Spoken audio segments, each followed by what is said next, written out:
দেখে বোঝার উপায় নেই এটি কোনো হাসপাতাল। হাসপাতালের ভেতর গড়ে তোলা হয়েছে গরুর খামার। বলছি কুমিল্লার নাঙ্গলকোট উপজেলার গোহারুয়া ২০ সোজার হাসপাতালের কথা। এই হাসপাতালটি এই অঞ্চলের প্রায় ১ লাখ মানুষের একমাত্র স্বাস্থ্যসেবা কেন্দ্র হিসেবে পরিচিত। হাসপাতালটিতে গিয়ে দেখা যায় এর ভেতরে গড়ে তোলা হয়েছে গরুর খামার, দেয়াল ভেঙে গরু রাখা, ঘাসের স্তূপ ও ঘাস কাটার মেশিন। সব মিলিয়ে একটি স্বাস্থ্যসেবা কেন্দ্রকে পশু খামারে রূপান্তরের চিত্র স্পষ্ট হয়ে উঠেছে। সাবেক সংসদ সদস্য আব্দুল গফুর ভূঁইয়ার হাতেই প্রতিষ্ঠিত এই হাসপাতালটি ধীরে ধীরে অচল হয়ে পড়ে। স্থানীয়দের অভিযোগ, চিকিৎসা কার্যক্রম বন্ধ থাকায় হাসপাতালটি মাদকসেবী ও বখাটেদের আড্ডাস্থলে পরিণত হয়েছে।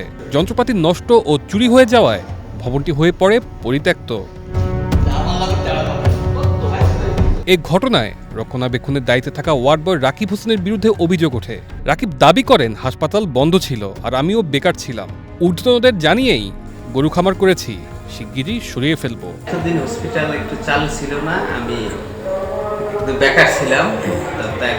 আমি 4টা গরু পালতাম। আর আমি সরকারের এখান থেকে চাইছি যে আর আমাকে 2-3টা দিন সময় দিলে আমি এখান থেকে বাসা গরু সব কিছু আমি সরাই। আপনারা কি আপনার ঊর্ধ্বতন কর্মকর্তারা এবং সময় দিয়েছে? সবাইকে জানাইছি যে আমি এখানে এগুলো পালি, এখন আমি এগুলো আমাকে 4 দিন সময় দেন, আমি এগুলো সব সরাই নিয়ে যেতেছি। তবে তার এই বক্তব্য সরাসরি নাকচ করে দিয়েছেন নাঙ্গলকোট উপজেলা স্বাস্থ্য কর্মকর্তা ডাক্তার জয়নাল আবেদিন। সরকারি একজন ওয়ার্ড বয় আছেন, নাম হলো তার নাম রাকিব। সেইখানে আজকে প্রায় 15-16 বছরের মতো, যতটুকু আমি জানি, সেইটা দেখভাল করে। সেই নিজে এখানে গরুর ফার্ম করছে। আপনারা দেখছেন গরু এখানে আছে।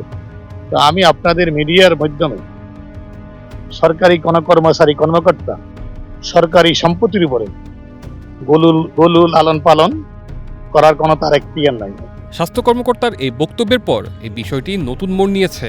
অনুমতির দাবিকে মিথ্যা বলে উল্লেখ করায় প্রশাসনিক দায় দায়িত্ব নিয়েও প্রশ্ন উঠেছে। এদিকে 2026 সালের নির্বাচনের জয়ী কুমিল্লা 10 আসনের সংসদ সদস্য মোবাশ্বের আলম ভূঁইয়ার উদ্যোগে হাসপাতালটির বহির্বিভাগ চালু করা হয়েছে এবং প্রাথমিক চিকিৎসা সেবাও শুরু হয়েছে। এতে স্থানীয়দের মধ্যে কিছুটা স্বস্তি ফিরে এলেও পূর্ণাঙ্গ হাসপাতাল চালুর দাবি জোরালো হয়েছে। স্থানীয়রা দাবি করছেন হাসপাতালটিকে দ্রুত সংস্কার করে পূর্ণাঙ্গ চিকিৎসা সেবা চালু করতে হবে এবং যারা এই প্রতিষ্ঠানের অবমাননা করেছে তাদের বিরুদ্ধে দৃষ্টান্তমূলক ব্যবস্থা নিতে হবে। তানজিলুর রহমান তুষার, বৈশাখী সংবাদ।